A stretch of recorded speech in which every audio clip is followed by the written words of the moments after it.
வெண்டைக்காய் காரக்குழம்பு வந்து எப்படி பண்ணுறதுன்னு பார்க்கலாம். இது எண்ணெய் ஊற்றி லைட்டாக உப்பு போட்டு வதக்கி வச்சுருக்கேன். ஸோ இந்த பவுலில் தான் வந்து வதக்கினேன். சேம் பவுலில் வந்து பார்த்திங்கன்னா நம்ம வந்து ஆயில் போட்டுக்கலாம். இது வந்து சூப்பராக இருக்கும் குழம்பு, டேஸ்ட் வந்து செம்மையாக இருக்கும்.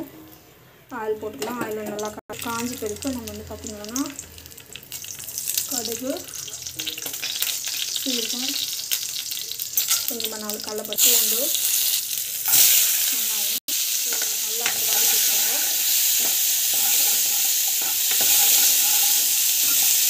கருவேப்பிலை வந்து போட்டுக்கோங்க. நல்லா வதங்கணும்.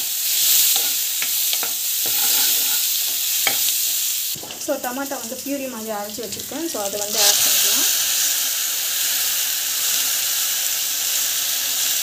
இல்லைன்னா ஒரு மாதிரி தொக்கு நல்லா வதங்கிட்டோம்.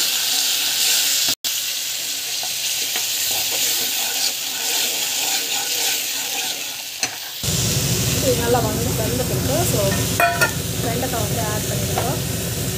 ஸோ வெண்டைக்காய் ஆட் பண்ணிவிட்டு நல்லா வந்து வதக்கி விட்டுருவோம்.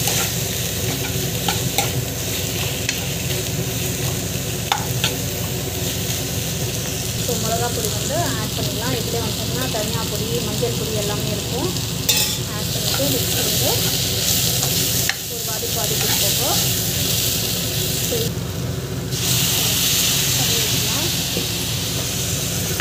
ஸோ நல்லா வந்து வேகட்டும். ஸோ அப்புறமா லாஸ்ட்டில் வந்து புளிக்கரைச்சி ஊற்றி வரோம். ஸோ அப்போ தண்ணி ஊற்றப்போ இன்னும் கொஞ்சம் நல்லா வந்து பாயில் ஆகும். ஸோ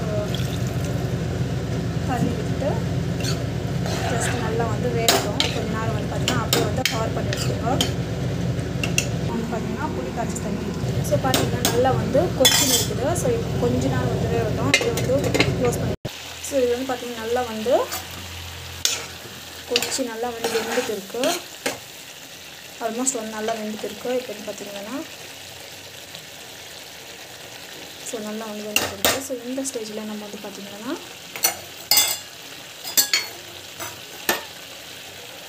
புளி கரைச்சி தண்ணி வந்து விடலாம்.